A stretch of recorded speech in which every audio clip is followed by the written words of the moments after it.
karma peut être un karma de 3 ans. Un karma de 7 ans.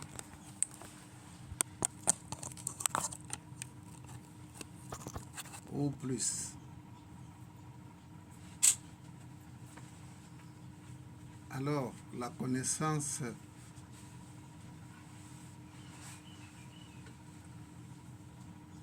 de ces chemins d'or nous fait ne pas paniquer. Ici-bas, tout est temporaire, rien n'est éternel. Le bien comme le mal, rien n'est éternel.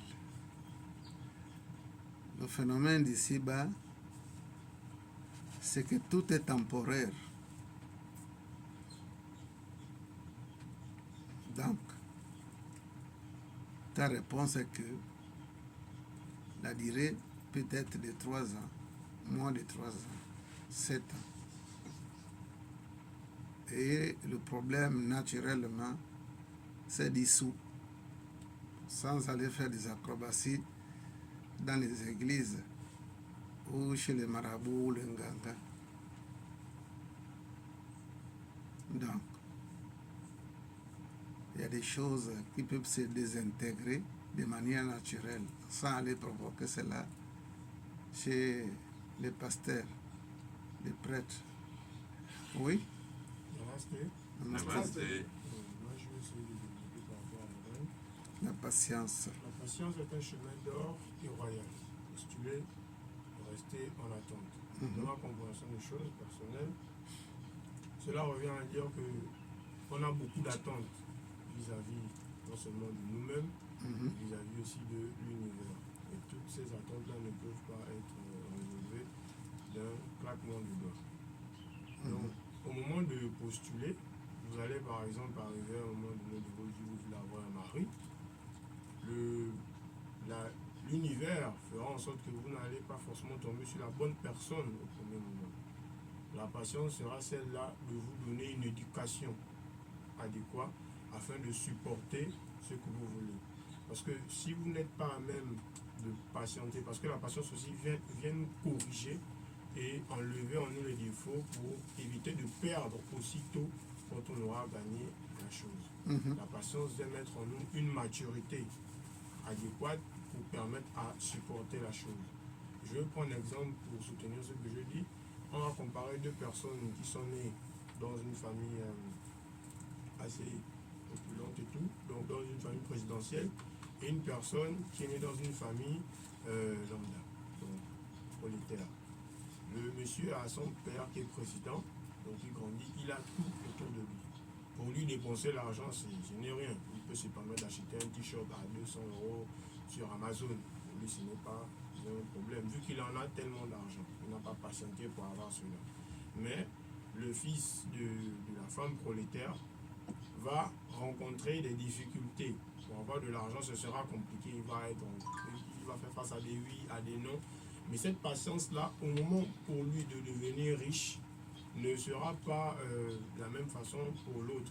Il aura une certaine maturité. C'est dû à la patience qu'il a eu à attendre. Ou encore, la personne qui va par exemple rencontrer un président. À chaque fois qu'on doit rencontrer une autre personnalité, on nous fait quelquefois souvent attendre et des heures. Et cette patience en nous suscite une certaine, je veux dire souvent la colère. Mais quand on vient à rencontrer le président, on est un peu souvent comme perdu. Et qu'est-ce que je voulais même demander? Parce que pendant le moment d'attente, on n'a pas su réfléchir, mais on a eu à s'énerver et à ne pas mûrir nos idées. Donc, quand on postule, on doit faire preuve de beaucoup de patience et de maturité et de savoir comment aussi encaisser la chose au moment où. Merci. Merci. La patience est un chemin d'or et royal. Postuler et rester en entente. Oui, mon père. C'est une question, professeur. Rester en attente. On a postulé, on reste en attente. Il n'y a rien qui nous prouve que ce qu'on a demandé, les gens d'en haut ont entendu ça. Il n'y a pas une preuve, hein. Quelque chose qui prouve que la demande, c'est arrivé, ils seront là-bas. Ils ont entendu ça. Est-ce que, Avec l'enseignement qui est donné ici, cet enseignement nous dit ceci. Toute parole prononcée a une certaine résonance dans les plans plus hauts que le nôtre. Donc une parole n'est pas quelque chose qui n'a pas d'effet. Vous allez voir que les gens maudits par la parole, les gens bénis par la parole. Donc, même si cette parole-là n'est pas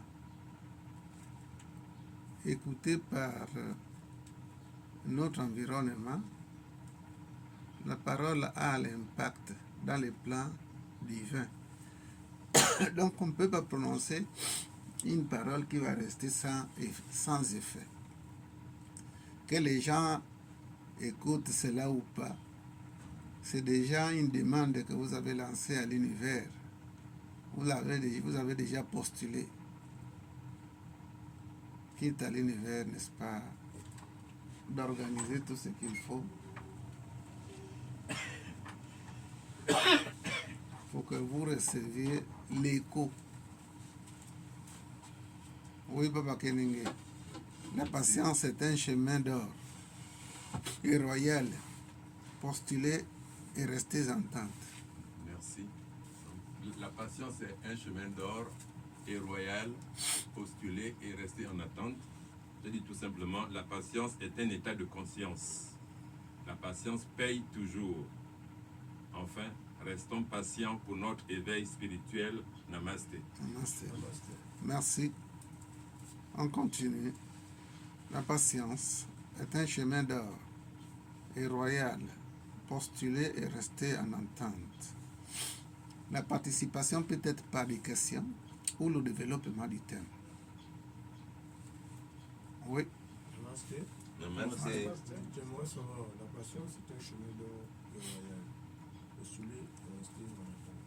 Quand on postule, on a une demande. Est-ce que cela revient à dire que parce qu'on a déjà postulé, on ne peut plus encore revenir demander à quel niveau être notre dossier? Bien, on reste seulement comme ça. Il y a un phénomène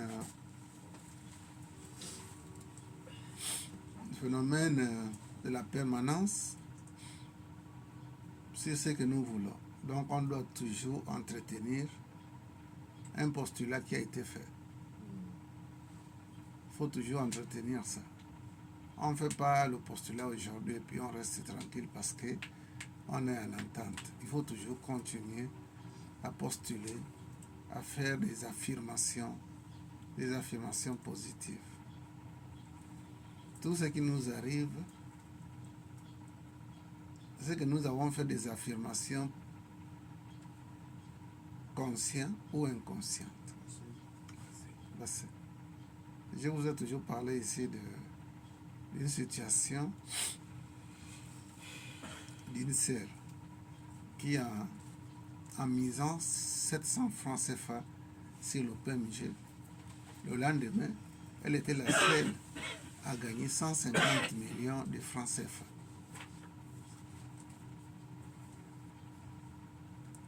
Elle a eu à postuler parce que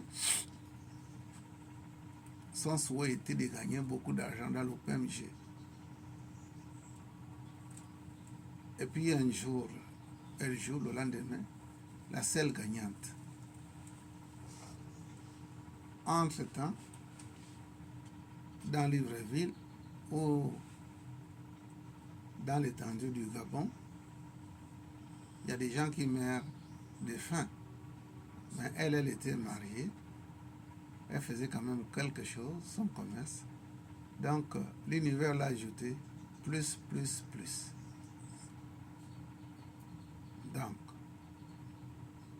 Ce n'est pas parce que nous avons postulé aujourd'hui et qu'on reste tranquille. Il faut toujours qu'on reste à alimenter notre pensée, notre idée par rapport à ce que nous voulons voir.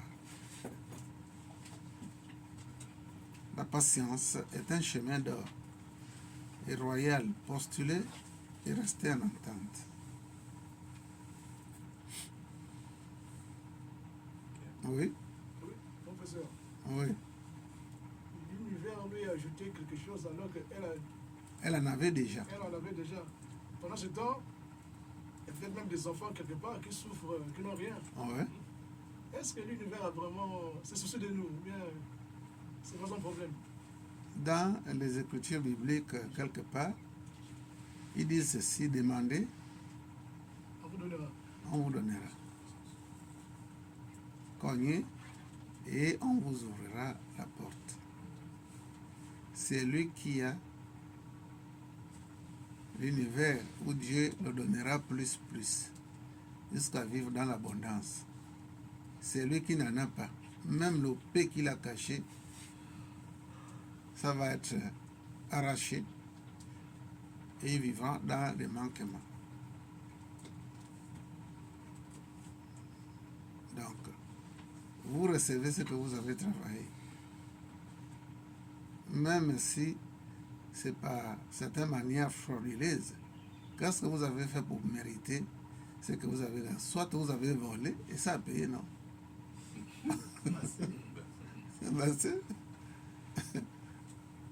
Donc, on ne peut pas se réveiller un beau jour et puis se retrouver avec beaucoup d'argent. Si on se retrouve avec beaucoup d'argent parce que nous avons travaillé cet argent-là, ça peut être dans cette vie présente ou dans une vie antérieure. Rien n'est gratuit. Rien ne descend du ciel. Nous recevons ce que nous avons travaillé en pensée, en action ou en omission. La patience, c'est un chemin d'or et royal, postulé et resté en entente. On dit à l'école ici que l'univers ne pense pas, ne réfléchit pas et n'analyse pas. Qu'est-ce qu'il fait alors? Vous avez posé la question, est-ce que l'univers a pitié? L'univers n'a pas pitié. Dieu n'a pitié de personne. Dieu n'a pitié de personne. Dieu est un principe. Ce que vous postulez, c'est ce qui vous envoie. Si vous avez demandé à l'univers que vous voulez avoir une femme, il s'organise pour t'envoyer une femme. Mais cette femme-là peut avoir des défauts. Cet homme que la femme a demandé, l'univers l'accorde un homme, mais cet homme-là peut ne pas avoir le cœur, c'est-à-dire ne pas être attentionné. Ou ça peut être un homme fauché. Donc lorsque vous faites vos postulats, il faut préciser le cadeau ou la commande que vous avez faite. Cette commande-là, il faut bien préciser pour que l'univers vous donne ce que vous avez demandé. Donc, il ne suffit pas seulement de demander Dieu, donnez-moi un homme ou donnez-moi une femme. Mais il faut postuler les qualités de cette femme, de bonnes qualités. Un homme, il faut demander, oui, d'accord, c'est tout à fait normal qu'on demande Dieu de nous envoyer un homme. Mais cet homme-là doit être un homme fidèle. Donc il faut tout programmer.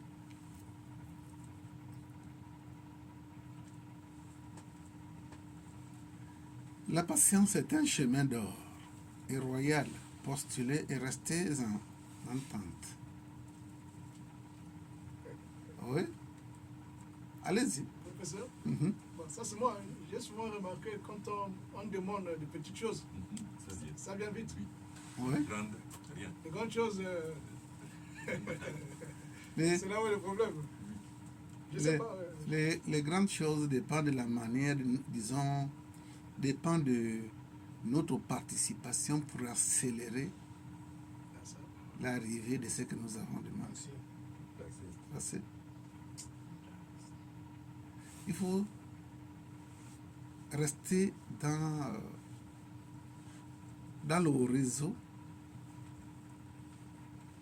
Vous avez fait appel à quelque chose, il faut rester là. Vous continuez à demander et puis vous faites le lâcher prise. Ne restez pas possédé par l'envie d'acquérir quelque chose. Vous pouvez faire 1000 demandes, mais après, détachez-vous. Dans la journée, vous pouvez faire plusieurs postulats, mais après, il faut se détacher.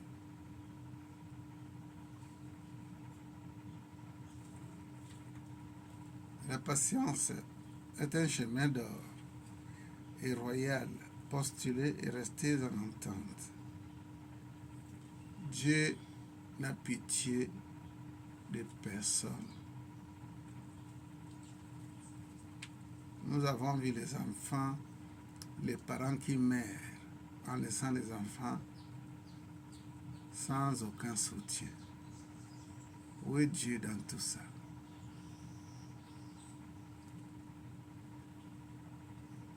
Si Dieu avait comme le mot que tu as employé, pitié, il allait se dépêcher, il allait assister les orphelins.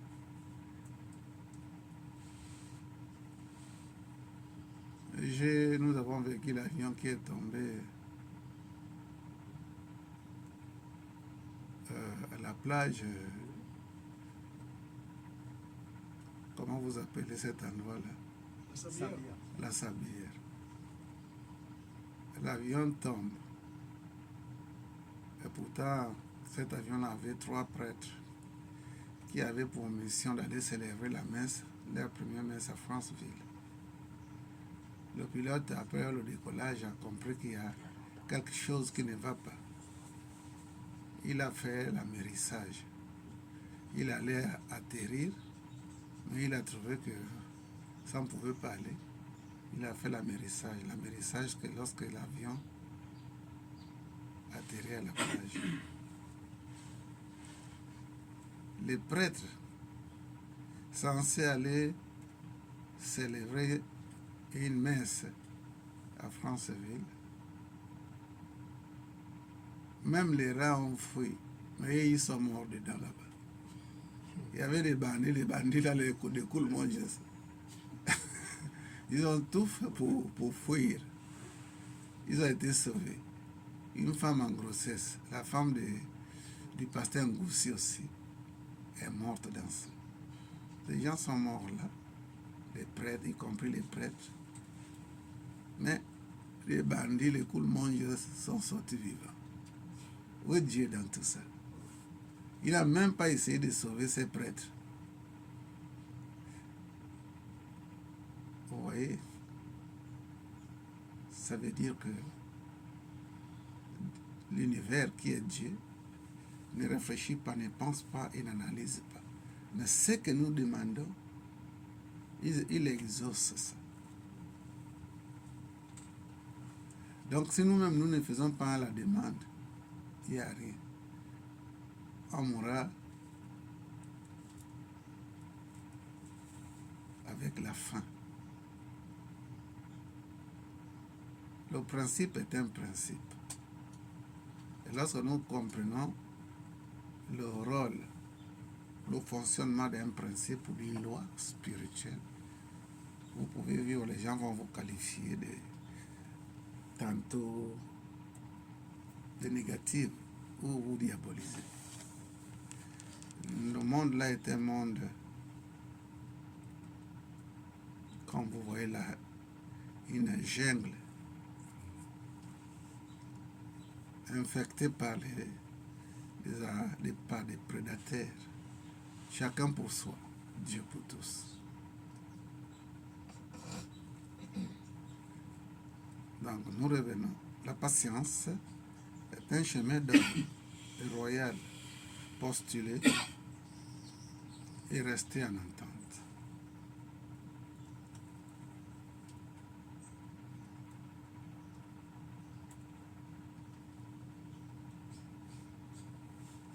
Dans cette graine ou thème, ça nous rappelle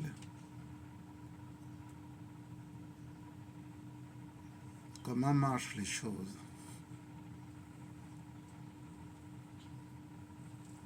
Lorsque nous ne sommes pas patients, une bonne occasion peut nous échapper parce que nous avons été impatients. Quand nous pratiquons la patience, on finit par découvrir que ce chemin-là est magnifique. Pendant que vous avez postulé, l'univers s'organise pour vous faire parvenir ce que vous avez demandé. Ça ne sert à rien d'être impatient.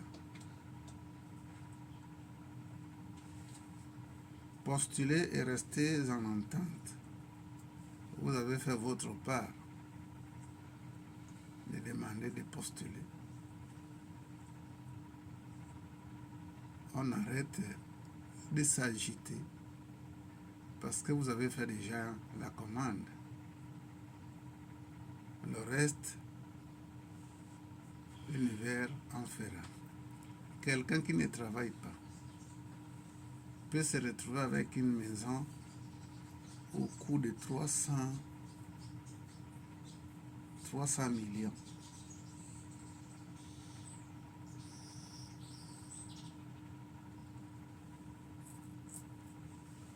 Justement parce que vous avez fait un travail et l'univers vous renvoie l'écho. Donc, toute parole, toute pensée a une résonance dans les plans invisibles. Je vous ai toujours rappelé ici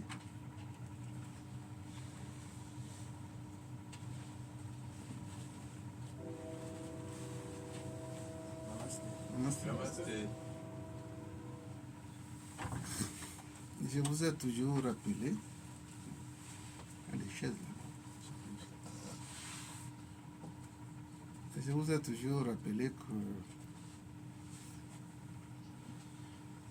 il nous est rappelé que la pensée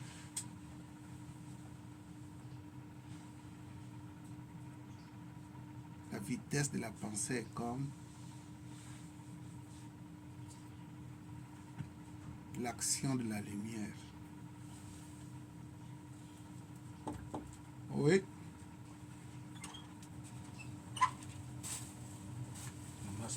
Namasté. Lorsque vous appuyez sur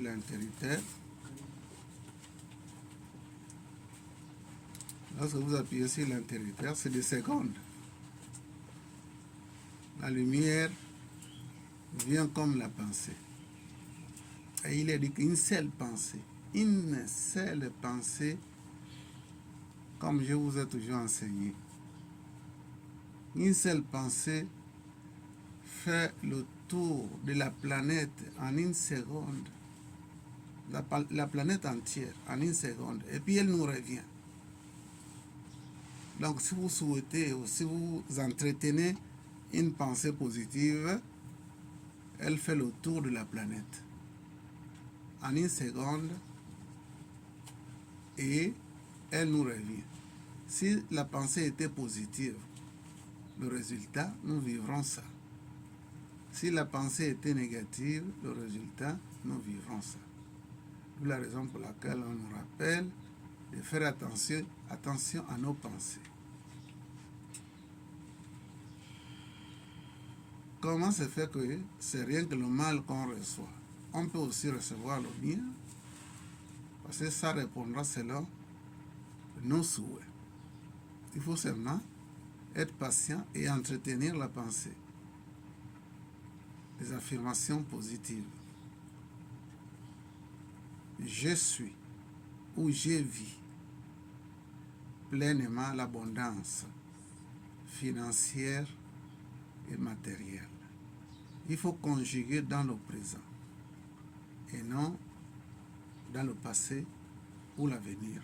Maintenant, en terminant par immédiatement. Je vis pleinement l'abondance financière et matérielle immédiatement. C'est dans le présent. Et c'est comme ça que l'univers nous renvoie l'écho de ce que nous avons demandé. Il y a des gens qui sont nés pauvres, mais ils ont appris l'art d'entretenir la pensée positive. Ils ont appris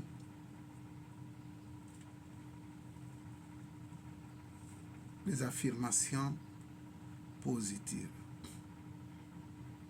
Ceux qui sont nés pauvres, à un moment donné, il y a une transformation dans leur vie. Est-ce que ça veut dire là que nous sommes l'ami de Dieu? Non. Il n'est pas question de l'ami de Dieu. Mais ce que vous avez envoyé à l'univers comme pensée, comme souhait, c'est ce qui nous revient. D'où la raison pour laquelle j'ai toujours rappelé ici que l'homme est un arbre à souhait. L'homme est un arbre à souhait. Tout ce que vous pouvez postuler, les résultats, vous allez les vivre dans cette vie présente. Il faut seulement savoir comment faire des affirmations. Oui? Oui, professeur. Est-ce que le karma peut empêcher le postulat de se réaliser? Ou bien, quel que soit le karma? Le karma étant un principe, vous vivez des conditions difficiles. Maintenant, lorsque vous allez faire un travail postulé, c'est déjà aussi un principe qui va amortir le karma. Le karma n'est pas quelque chose qui est éternel. Je vous ai toujours rappelé ici, dans l'enseignement, que le karma est comme un verre de vin de palme. Vous mettez le vin de palme dans le verre.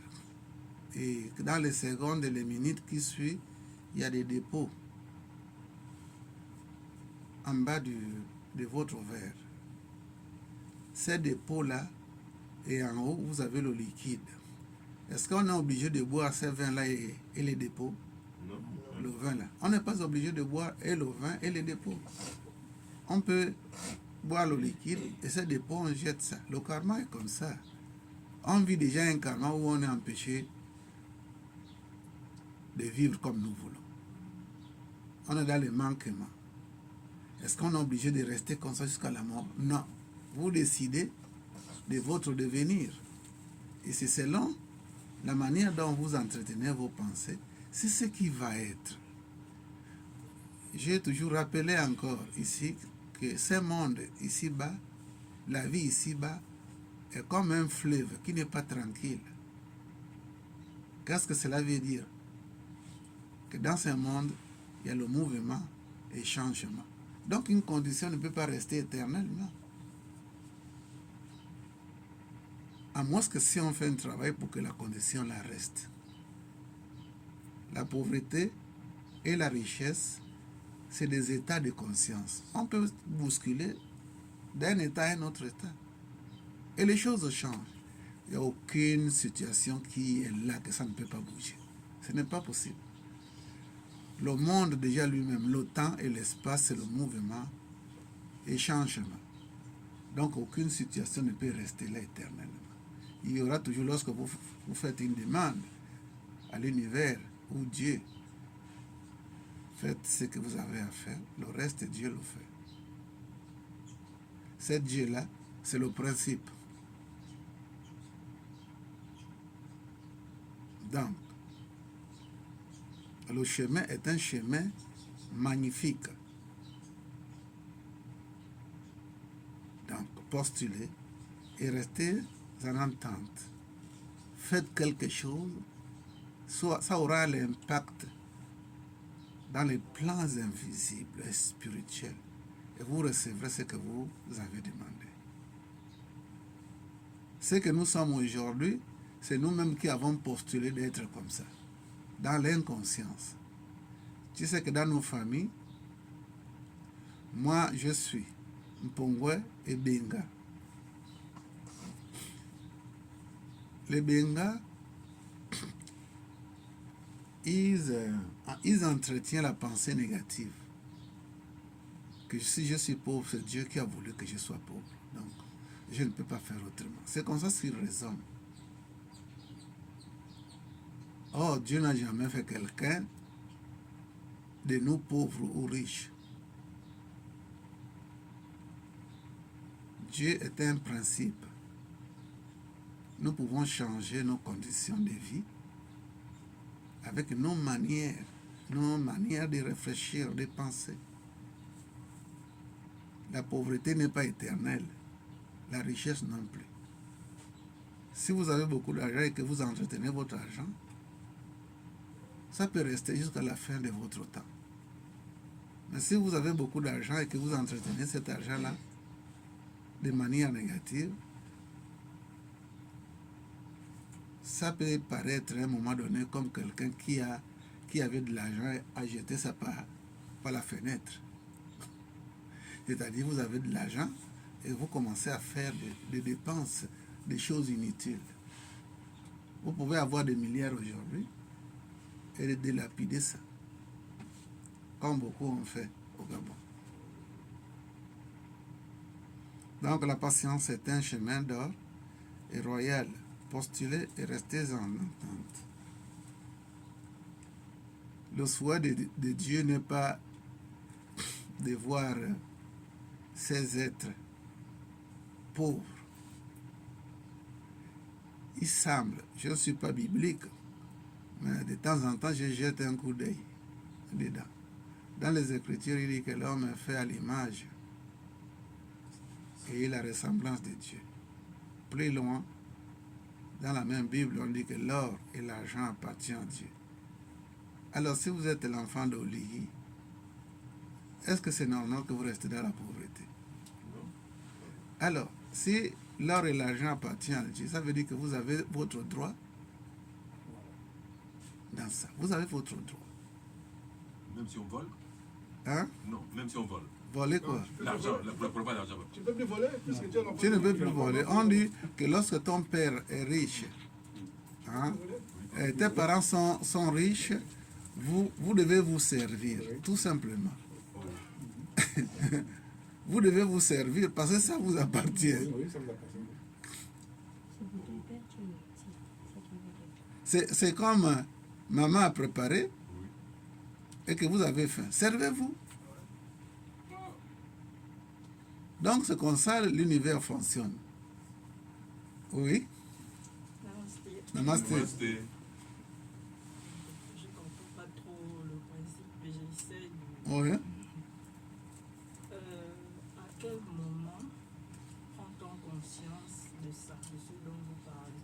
Pour, par exemple, l'exemple que vous nous donnez, pour quelqu'un qui est né dans une famille riche et celle-là qui est née dans une famille pauvre, à quel moment cet individu doit prendre conscience que son souhait, ou comme vous l'avez dit, son postulat, doit être Réalisé.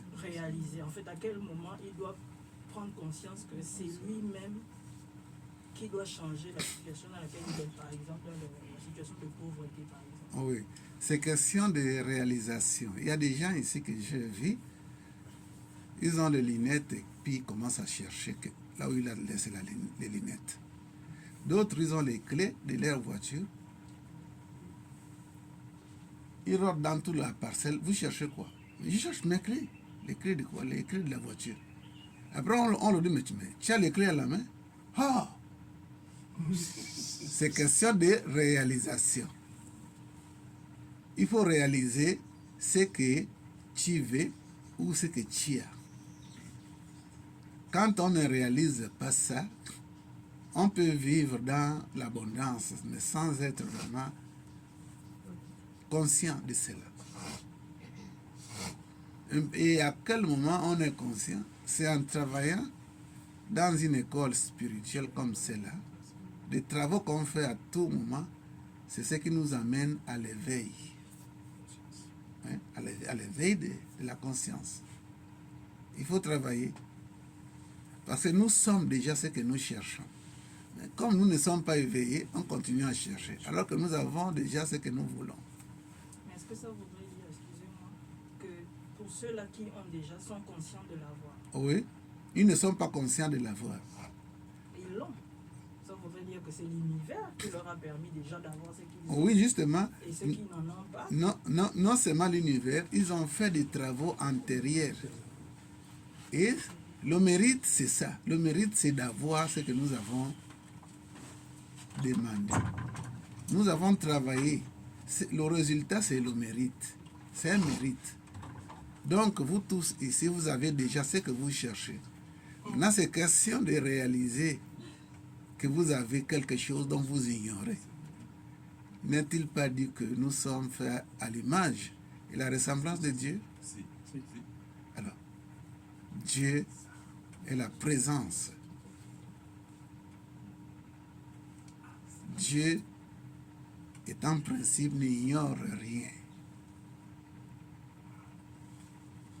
Oui? Enfin, moi, je pensais que Dieu m'avait oublié. Les gens pensent comme ça. Si tu n'es pas la seule personne, Ah, d'accord. il y a des milliers de personnes qui se disent que Dieu les a oubliés. voilà pourquoi je vous demande en fait à quel moment, pour un enfant par exemple qui est en train de grandir, Ouais. à quel moment il doit avoir justement cette conception des choses. Oui. Parce que beaucoup ne l'ont pas. Oui, à partir du moment, d'où la raison pour laquelle les parents ont la responsabilité d'éveiller leurs enfants. Si eux-mêmes ne sont pas éveillés. Voilà justement. Si les parents ne sont pas éveillés, l'enfant, ce serait difficile, à moins que l'influence vient de l'environnement. Parce que les enfants peuvent devenir aussi des cool mongers, alors que les parents ne sont pas des cool mongers. Mais à partir de leur environnement, ils peuvent vraiment il peut avoir une transformation négative vis-à-vis de ces enfants qui marchent avec des enfants qui ne sont pas bien. C'est-à-dire les enfants qui sont mal éduqués, les enfants qui vivent dans l'ignorance. Et si vos enfants vivent avec des personnes comme ça, alors il y aura la transmission du côté négatif à ces enfants plus ou moins, qu'on peut dire, innocents dans leur état. D'où la raison pour laquelle la responsabilité des parents est très importante dans leur foyer avec les enfants.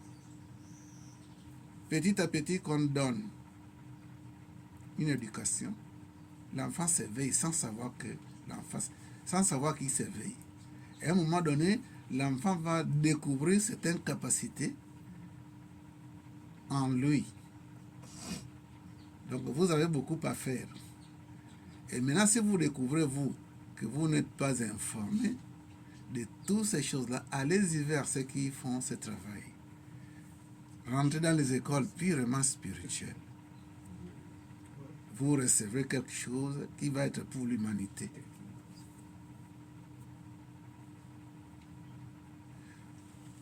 Moi, dans le temps, je n'avais pas compris que nous sommes le résultat de nos pensées. Mais c'est en rentrant dans le mouvement spirituel, en étudiant, que j'ai pu comprendre le principe qui dit que nous sommes ce que nous pensons. Et j'ai continué à m'éveiller, et je continue toujours à m'éveiller jusqu'à aujourd'hui.